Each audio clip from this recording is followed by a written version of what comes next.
Hello hi dears, എല്ലാവർക്കും പുതിയൊരു വീഡിയോയിലേക്ക് സ്വാഗതം.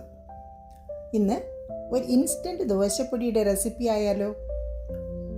കുറഞ്ഞ ചേരുവയിൽ വളരെ ടേസ്റ്റി ആയിട്ട് ഒരു ദോശപ്പൊടി എങ്ങനെ തയ്യാറാക്കാം എന്ന് നോക്കാം. ഈ ദോശപ്പൊടി വെളിച്ചെണ്ണയിൽ ചാലിച്ച് കഴിക്കാവുന്നതാണ്. ദോശയോടൊപ്പം ഇഡ്ഡലി, അപ്പം എന്നിവയോടൊപ്പം എല്ലാം കഴിക്കാം. അതുപോലെ തന്നെ ദോശ ചുടുന്ന സമയത്ത് നമുക്ക് ഈ പൊടി അതിൽ വിതറി ചുട്ടെടുത്താലും വളരെ ടേസ്റ്റിയാണ്. കൂടാതെ ഏറെ നാൾ കേടുകൂടാതെയും സൂക്ഷിക്കാം. അപ്പം അതിനായിട്ട് ഞാനിവിടെ 1 കപ്പ് ഉഴുന്ന്, 1 കപ്പ് കടലപ്പരിപ്പ് എന്നിവയാണ് എടുത്തിട്ടുള്ളത്. അതിനാവശ്യമായ മുളക് പൊടിയും ഉപ്പും എടുക്കുന്നു. ആദ്യമായി നമുക്ക് ഉഴുന്ന് വറുത്തെടുക്കാം. നല്ല ഗോൾഡൻ ബ്രൗൺ ആവുന്നവരെ ഒന്ന് വറുത്ത് കിട്ടണം.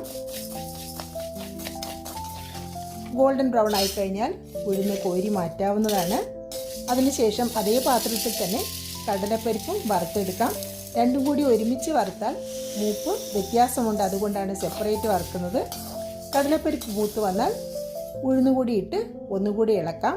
ഫ്ലെയിം കുറച്ച് വെച്ച് മുളക് പൊടിയും ഉപ്പും ചേർത്ത് ഇളക്കി തണുപ്പിച്ചെടുത്ത് ഒരു മിക്സിയുടെ ജാറിൽ പൊടിച്ചെടുക്കാം. നമ്മുടെ സൂപ്പർ ടേസ്റ്റി ആയിട്ടുള്ള ദോശപ്പൊടി റെഡി ആയിട്ടുണ്ട്. നമുക്കിതിനെ എയർ ടൈറ്റ് കണ്ടെയ്നേഴ്സിൽ സൂക്ഷിക്കാവുന്നതാണ്. ആവശ്യാനുസരണം എടുത്ത് വെളിച്ചെണ്ണയിൽ ചാലിച്ച് കഴിക്കാം.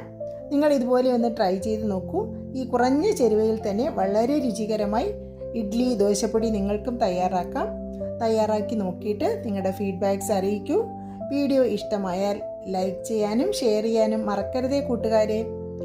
Thank you all for watching. Stay blessed.